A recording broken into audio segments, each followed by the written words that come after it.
Well, that's where I'm heading, down onto those rocks there. Now, even though I'm going to be fishing off the rocks, I am in effect fishing a beach.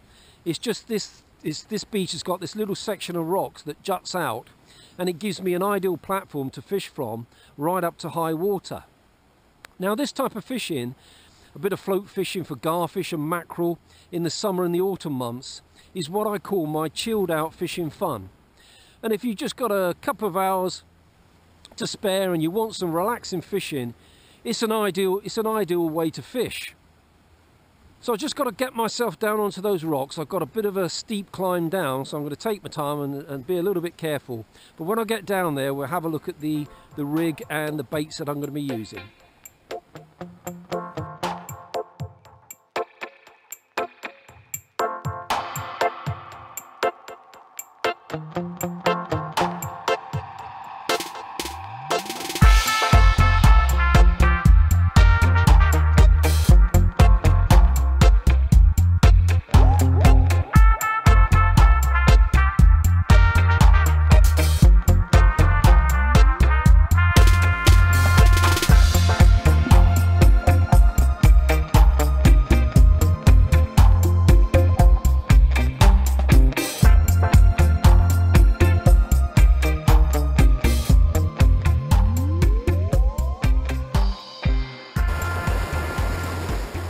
Okay, I'm ready to start the fishing.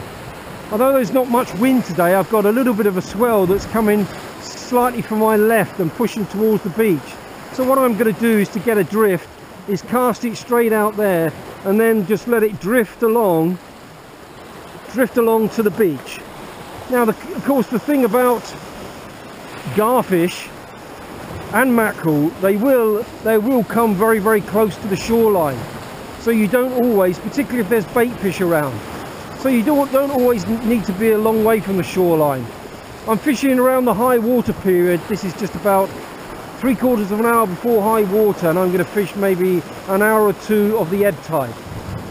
So hopefully we'll be able to catch a garfish and also see if there's any mackerel around. But it's more likely here that I'll be catching garfish. The float fishing rig that I'm using is not the standard conventional sea float fishing rig that we use in the UK. It's what is called an anti-tangle rig. And when I say anti-tangle, it helps to stop that problem that when you cast the rig out, that the hook and your bait gets trapped above the float and the float can't cock correctly. Now, for those of you that are interested in this anti-tangle rig, I've already done a video about it, and I'll pop it up in the top right hand corner of the screen now. But as regards the size of the hook that I'm using, I've only got a small hook. This is a size 6. When you're float fishing for garfish and mackerel, you don't need big hooks and big baits, so it's just a small size 6 hook. With regards to the rod and reel, I've just got a 10-foot lure rod that's more than capable of casting out the 1 ounce of lead that I'm using, and on that I've just got a 4,000 size reel, and that's loaded with 15-pound braid. Then I've got a 15-pound fluorocarbon leader, which is twice the length of the rod. Now, as regards to the depth that I'm fishing, all of this area that I'm fishing here, as I said, it's basically just off the beach, and it's not very deep, so I'm only going to set this to about between 4 and 6 feet. But one little thing, if you're particularly targeting garfish, and that is to always set your depth shallow. Garfish like to be close to the surface, and on calm days you can often see them breaching the surface, chasing their prey like sand eels. So if it's garfish you're fishing for, then even if you're fishing in deeper water, let's say off of a harbour wall, usually if you set your depth to no more than about 6 feet. With mackerel, of course, you can set it a little bit deeper. But today I'm fishing shallow anyway, because I'm fishing a shallow area over rocks and sand. When it comes to baits, of course, there's plenty of baits you can use when you're targeting garfish and mackerel. And today I've got little strips of mackerel taken from the belly section of the fish, and they're only about 1.5 inches long. You don't need big baits. But of course you can use squid, is a very good bait. sand eel strips or whole small sand eel is another very good bait. Plenty of baits you can use, but today I've got little strips of mackerel.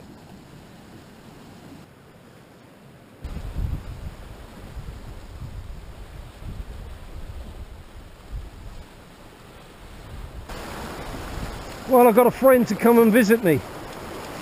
Now this stretch of coastline, there is a large amount of seals. And they're great to see, but when you know, I've been fishing this stretch of coastline before, and you get half a dozen of them right by where you're fishing. And to be honest with you, it's not good news, because any fish is gonna disappear quickly when they arrive. But there's nothing you can do about it. Well, that's a good start. As I suspected, at this time of year, it's early October. If you come at the right time of the tide, you're usually almost guaranteed to catch garfish. The mackerel can be a little bit hit and miss, but the garfish, there's usually plenty of them around.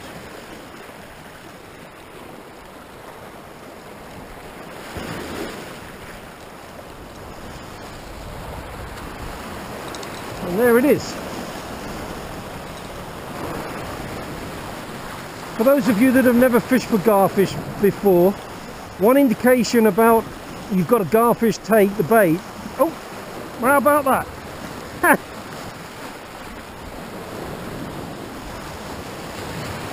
Hey. Well, I was just trying to explain there about a garfish take, and just goes to show how close these fish come in. Anyway, what I was saying is, one indication that it's a garfish is that you got your float bobbing on the surface like that. If you see your float suddenly lie flat on the surface, that's usually nearly always a garfish. What they do, they will pick up the bait, and because they like to sometimes come up to the surface and run along the surface, they'll lift it up, and of course lift the lead up with it as well, and then your float sits flat on the surface. Sometimes, just like mackerel, it will bob and just go straight down, but many times you'll see the float just lie flat on the surface like that. Well, there's certainly plenty of garfish around. I've only been here 10 minutes, and we've got two already. You don't always have to go for the more desirable species like bass and species like that all the time. Great fun can have sea fishing, targeting lots and lots of different species. This one's a little bit bigger. One of the problems when you're fishing for garfish, particularly if you don't take garfish home for the dinner table and you like to put them back, is because of the nature of their mouth here, where they've got this long beak. More often than not, the garfish is deep hooked. It's taking it down deep rather than being hooked in this area here. Well, that's not really a problem if you're going to take them home to eat, unless of course it's a very small garfish that you want to put back. But one tip I can give you with garfish fishing that would help to cut down on that deep hooking, and that is to use this type of hook. It's a circle hook, and circle hooks are designed to hook the fish early and before it gets a chance to get down deep hooked. And if you use a circle hook, you'll find that more often than not you'll get them hooked in this area here rather than deep hooked. So a little tip for you, if you want to return garfish, is instead of using a conventional hook, try using a circle hook. And when I have a session where I really don't want to take them, today I did. I wanted a few garfish for the cooking video that I'm going to do. But when I really don't want to take them, that's what I do. Instead of a conventional hook, I pop on a small circle hook, and that really does cut down on that deep hooking problem. Well, I can't emphasize enough how brilliant this anti-tangle float fishing setup is. I've cast this out several times now and put quite a bit of force into it, and not once have I had a tangle. Whereas with that standard rig, as far as I'm concerned, it just happens too often where you get that hook and the bait caught above the float. So for those of you that do have that problem, do check out that video. It's a great setup that goes a long way to stopping that problem.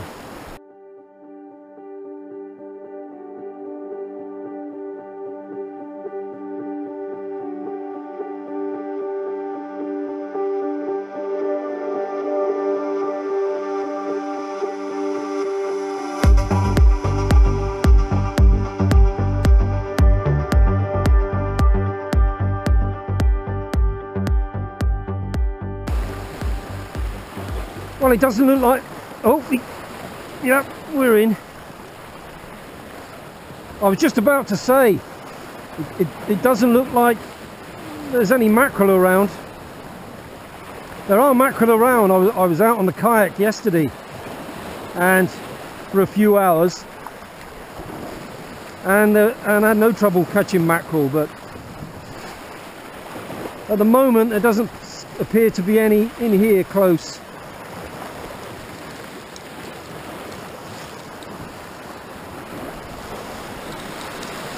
Well, this is only a very small one, so we're going to put this one back.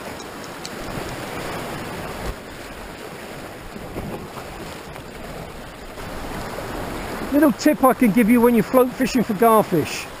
If you find you're fishing in the conventional way, you cast your float out, you're just letting it drift along the surface, you've caught a few fish, but then it goes quiet. One thing you can try is to cast it out,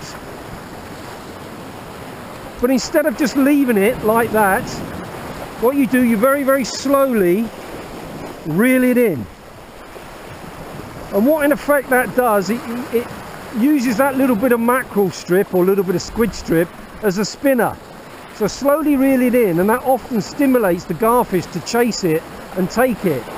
But then what you do, you'll feel a bump like that where the garfish has taken the bait. You've just got to leave it, let it go slack, give it time like I'm doing now.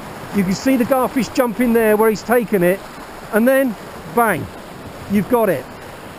So try that. I often find that sometimes you're just leaving the float drifting, you're catching them, and then suddenly it just stops, it goes quiet. And this often just stimulates them to take the bait, take a moving bait.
Well, that's a fairly reasonable garfish, and that's going to be absolutely delicious to eat. Some lovely sweet meat on that. Really interesting fish, the garfish. I believe in the States you call them needlefish. But one thing's for sure, they offer some great fun. They can be very acrobatic when you catch them. They're great fun float fishing for them. Often when you talk to people about eating garfish, many times the reaction is they've got green bones. And I can understand that, because they do have green bones that can be off-putting, and they do have green scales that when you handle them, they get all over you.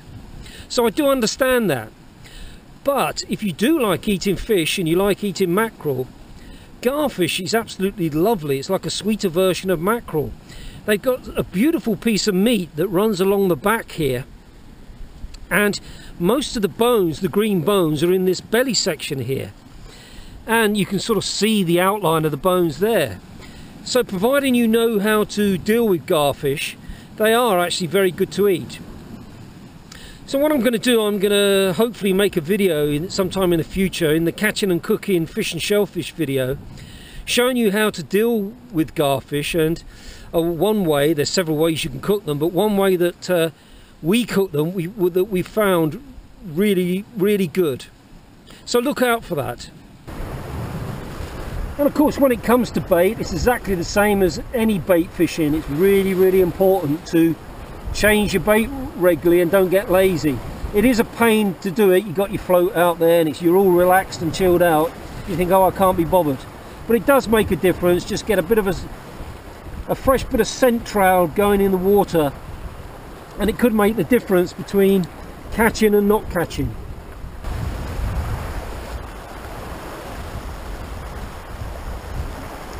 I do believe this is a mackerel. I may be wrong. It feels different, and that is actually pleasing.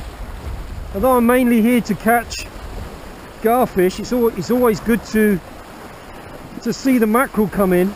Yeah, it is. It's a mackerel.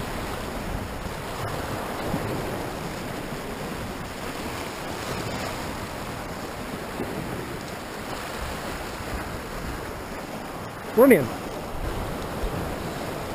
They are a fantastic fish, mackerel. I absolutely love them. They're wonderful to eat. But Garfish is what we're after, and Garfish are also great to eat, so I'll give it another half an hour and see if I can just catch another one. Well, the fishing went really dead after a really good start, catching a fish almost straight away, and then regularly catching a few Garfish for most of the session, and the mackerel. It went completely dead, but that's fine because it was time for me to call it a day anyway.